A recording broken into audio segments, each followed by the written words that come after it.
Doug with another 2 bomb says, ACU, who do you think will be the camp darling? I like this one because it's you're already kind of seeing it to an extent. It started out really heavy with like Carson Steele, Louis Reese-Zammit. Louis Reese-Zammit was a big one. So that's like the ones that you really thought were going to be it. But now you're starting to see Nico Remigio kind of take over the reins of that, being the camp darling, because a lot of people are really horned up to see him try to make the squad this year. What do you think, Mike? Who's going to end up being it ultimately once they get it started? Man, it kind of depends. I think there's going to be there's a couple big stories, like left tackle battle, Can I say something real quick before you say your answer? Yeah. I would just like to remind you that 9 out of 10 times the camp darling does not make the final roster. Yeah, I mean, true, right? It's very true. Go back and look at it. True. But yeah, we got a left tackle battle going on. I think there's a lot of like who's going to replace Snead, who's going to get that second corner spot, and also maybe rounding out the entire corner room. Who gets that? I think another intriguing one everybody's not really looked at to date, because I don't think it affects the starters, but it's the depth and it's the rotation. It's how many will they keep. I think linebackers is kind of a fun thing to watch. I don't know if they're going to, you know what I mean? Like last year they kept Cam Jones, and Cole Christensen played at times. And I always forget the dude, Travis Kelce, just cold-cocked right in the nose. Jack Cochran. Jack Cochran. Oh, cold cock. There you go. Cochran. Oh, Cold Cochran there. Oh, Jack Cochran. So I don't know if they'll make the team, because Jack Cochran actually made the roster last year, right? Straight up. He made the 53, and it confused the hell out of everybody. I'm going to go on a weird angle from this. And I think once they get pads on and they start running some plays in the offseason and at training camp, I think you might see a lot of Jared Wiley buzz. That kid is very special. And when he gets out there and catches a few touchdowns and makes some big old acrobatic plays like I know he will, there's going to be a lot of people being like, he should push Noah Gray. Noah Gray needs to go. Like, I can totally hear that, because people don't love Noah Gray anyway. I'm excited to see what they allow Noah Gray to do this year in his contract year.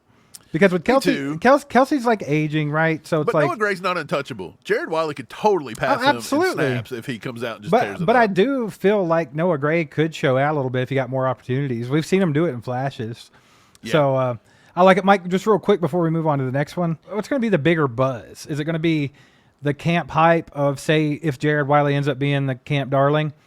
Do you think that's going to be stronger than the rooting against Sky Moore and Kadarius Toney to not make the team? That's a big one. I think a lot of Chiefs fans that really wave the Chiefs flag are rooting against those two, and come at us all the time and say, you guys are too negative.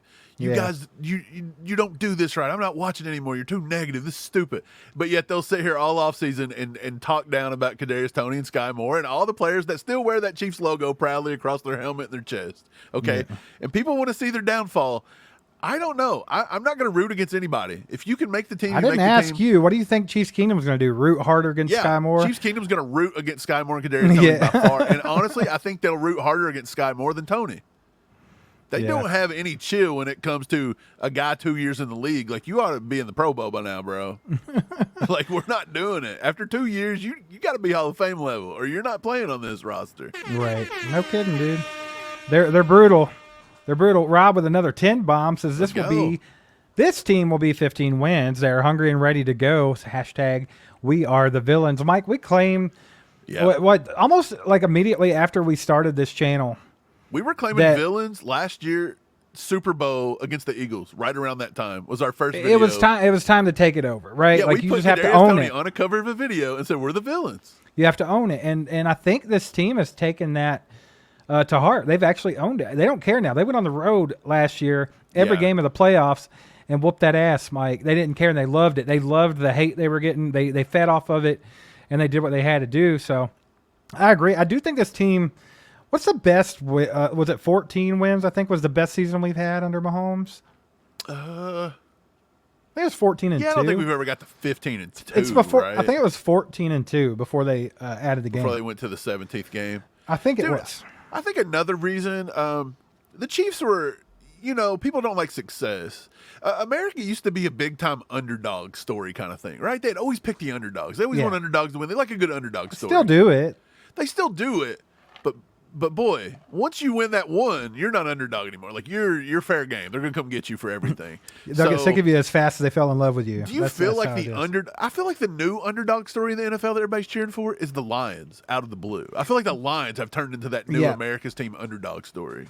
Absolutely. I've seen and a lot of people are now the super villains, right? We're the Patriots. Yeah. A lot of people are predicting the Lions and the Texans to be in the Super Bowl, and I'm like, you guys are dreaming. I kind of think the Texans aren't gonna put it together. Like you can go buy that super team that we see, and it did work for the Rams to a certain degree, but it worked for the Bucs too. But look, Matt Stafford's a different story. Tom Brady is a different story than a second-year C.J. Stroud, who, by the way, was a good quarterback, but he wasn't amazing, exceptional, couldn't be beat.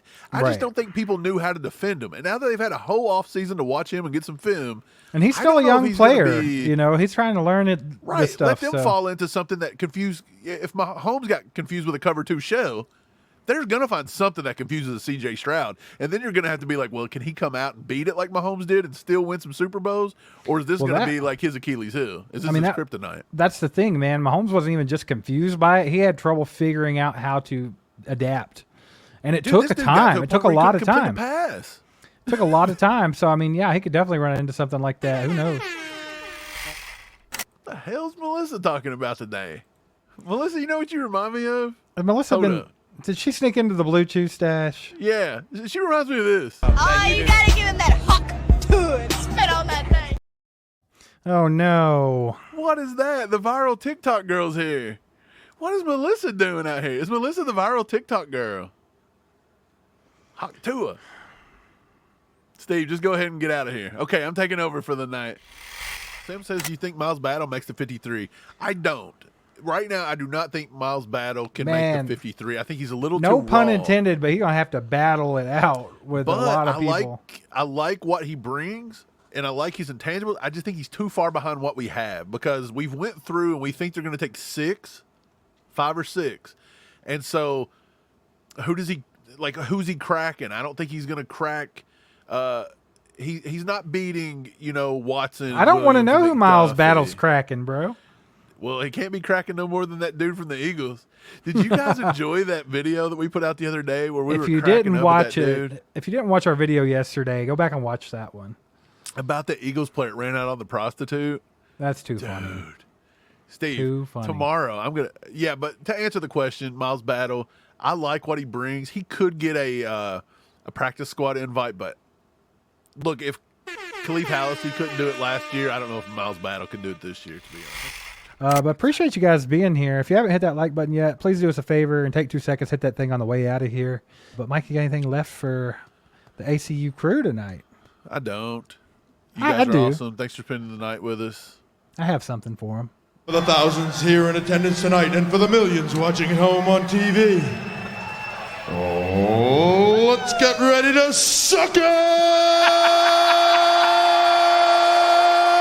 Yeah.